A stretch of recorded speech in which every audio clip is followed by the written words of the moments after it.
Picture this. Two people who once loved each other so deeply they couldn't imagine a world without the other, now sitting in the same room for the first time in 7 years, not by choice, but because a heart monitor is beeping in the corner and someone they both love is running out of time.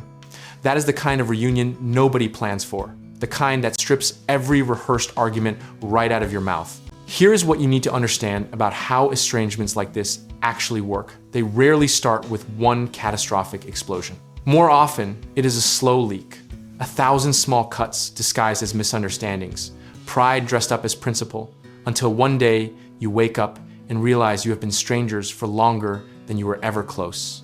We tell ourselves the silence is temporary, that someone will blink first, that there is always more time, and that is the lie estrangement tells beautifully. It is comfortable in its cruelty because it never asks you to do anything. It just asks you to wait. And waiting is the easiest thing in the world when you are also the most stubborn person in the room. The conflict here had roots that ran deep, a betrayal of trust, words spoken during a grief that neither person knew how to carry, and a family that quietly chose sides, like they were picking teams for a game nobody wanted to play. What started as a disagreement about one decision metastasized into a full identity war, where being right became more important than being related.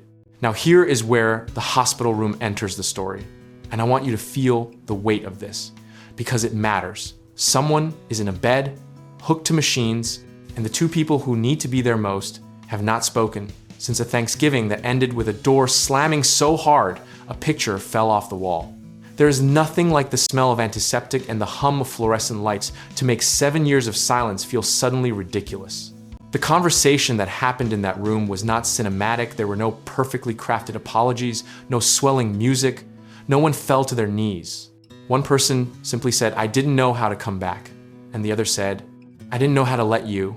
And somehow those two admissions of helplessness did more than 1,000 arguments ever could.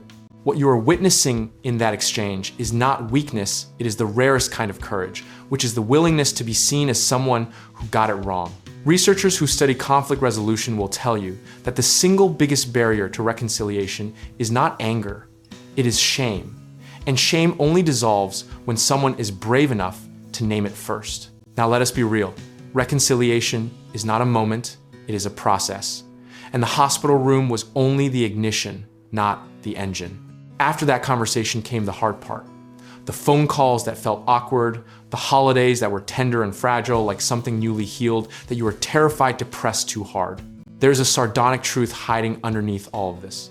And it is that it sometimes takes someone nearly dying to remind the living that they are wasting their lives on grudges. We will drive an hour out of our way to avoid an uncomfortable conversation, but we will also sit in a hospital waiting room for 14 hours straight because love, inconvenient, irrational, stubborn love never fully clocks out. The steps toward reconciliation were not dramatic. They were embarrassingly ordinary, which is actually the most hopeful thing about them. A shared meal, a text about something small, showing up to an event neither of them was sure about. It was less about grand gestures and more about accumulated presence. Psychologists call this behavioral re-engagement, which is a very clinical way of saying you start acting like you care before you fully feel like you care, and eventually the feelings catch up. It is almost annoyingly practical, like being told the secret to happiness is just going outside and drinking water, and yet it works. The lasting effects of a reconciliation like this are not always the ones people expect. Yes, there is warmth and relief, but there is also a permanent tenderness, a kind of scar tissue that reminds you to handle the relationship with more care than you did before, because now you know exactly how easily it can break. Here is the philosophical truth underneath all of it. The conflict was never really about the thing they fought about. It was about two people who did not yet know how to ask for what they needed without making it the other person's fault. That is the hidden system behind most estrangements, not malice, but miscommunication that hardens into mythology over time.